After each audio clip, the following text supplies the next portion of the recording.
Analisa Falas. Analisa Falas. Mitra bisnis Analisa Falas kami hadirkan dan pagi ini kami sudah berhasil terhubung dengan Rioli, co-founder Trader Hub. Halo Pak Rio, selamat pagi. Selamat pagi, Mitra. Selamat pagi, Mitra bisnis. Pak Rio, rupiah dibuka menguat pagi ini dibandingkan penutupan di akhir Jumat kemarin, dibuka 14.340. Ada faktor-faktor apa saja Pak Rio yang mempengaruhi penguatan rupiah? Ya, oke. Rupiah kita minggu lalu ada penguatan sekitar 0,17% ya, di tengah melemahnya dolar. Sebenarnya melemahnya dolar juga tidak terlalu besar, kemarin cenderung no change, yaitu saya mencatatkan hanya pelemahan sekitar 0,07%. Oke, faktor-faktor apa saja yang minggu lalu cenderung mendorong sentimen penguatan untuk rupiah kita? Saya mencatat beberapa poin di sini. Yang pertama adalah adanya pembatalan penerapan PPKM level 3, saya kira ini menjadi salah satu faktor untuk rupiah kita di ekspektasi cenderung lebih banyak berputar di liburan Natal maupun Tahun Baru ini, dan ini menjadi faktor untuk domestik penguatan rupiah. Kemudian yang kedua, dari eksternal saya mencatat ada laporan tentang perkembangan varian Omicron yang kalau kita lihat di minggu lalu cenderung yang berita-berita yang muncul adalah tidak terlalu mengkhawatirkan untuk varian ini. Saya kira ini juga memberikan dampak untuk optimisme pasar dan berimbas kepada sedikit penguatan untuk rupiah kita. Kemudian masih untuk kasus corona atau COVID-19 di dalam negeri, saya juga mencatat untuk minggu lalu terjadi penurunan kasus mingguan sebesar 17%. Ya, saya kira ini juga berita positif bagi rupiah kita sehingga menyebabkan rupiah kita menguat.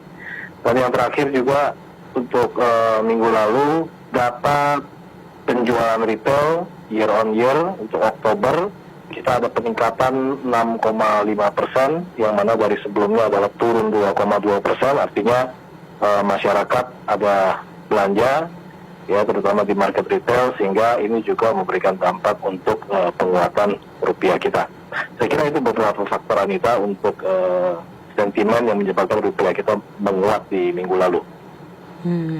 Sepanjang perdagangan sesi hari ini, rupiah akan bergerak di level berapa, Pak Rio? Ya, nah untuk ke depan saya memperkirakan rupiah kita masih bersifat sementara penguatannya. Apa saja alasannya?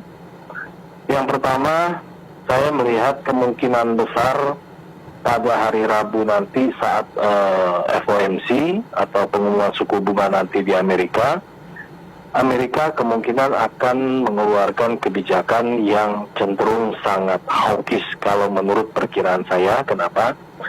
Karena inflasi di Amerika di laporan CPI Jumat ya sangat tinggi. Saya kira ini tidak ada pilihan, seharusnya kemungkinan besar The Fed akan mengambil keputusan yang cenderung sangat hawkish. Bisa jadi adalah tapering yang lebih dipercepat lagi atau kenaikan suku bunga lebih cepat. Dan kalau ini menjadi kebijakan, saya kira rupiah kita bisa terdorong kembali untuk melemah. Kemudian yang kedua, di internal sendiri di minggu lalu walaupun ada penguatan, kita melihat ada tren capital outflow, ya, di mana ada dana asing keluar sebesar 3 triliun. Saya kira ini juga sentimen yang kurang baik untuk rupiah kita.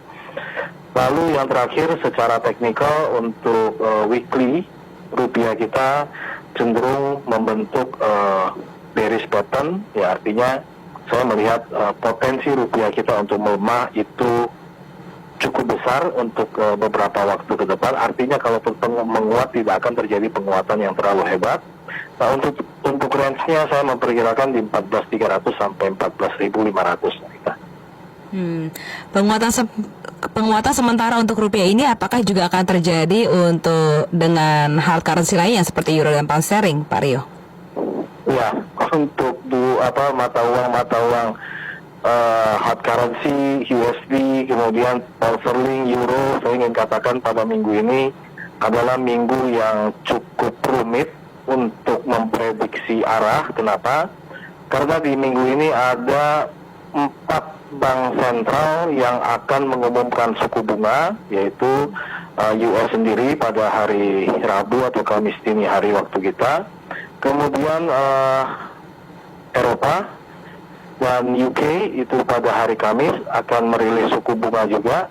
Lalu Bank Swiss juga akan merilis suku bunga pada hari Kamis. Lalu pada hari Jumat Bank of Japan akan mengadakan meeting untuk merilis kebijakan-kebijakan ekonomi. Jadi saya memperkirakan untuk minggu ini kalau mau memanfaatkan per mata uang, lebih condong rekomen saya adalah bermain pendek saja dengan memanfaatkan jika ada kenaikan yang cukup signifikan itu di per manapun ya. Kenaikan cukup signifikan bisa melakukan sell, kemudian jika ada penurunan yang cukup lumayan bisa melakukan buy. Artinya saya melihat pergerakan akan cenderung dalam range bolak-balik untuk semua mata uang sampai pengumuman keluar. Artinya kalau untuk USD-nya kita akan melihat nanti di Rabu dini hari, dan untuk beberapa mata uang yang saya sebutkan tadi adalah di Kamis dan Jumat. Saya kira begitu, Anita. Baik, terima kasih banyak Pak Rio atas waktunya. Sukses untuk Anda, selamat pagi. Mitra bisnis, analisa falas bersama Rioli, co-founder Trader Hub. Baru saja kami hadirkan untuk Anda, saya Anita Wijaya. Mitra bisnis, segala bentuk investasi memiliki resiko. Untuk itu mitra bisnis, pahami resikonya sebelum berinvestasi. Jadilah investor yang bijak.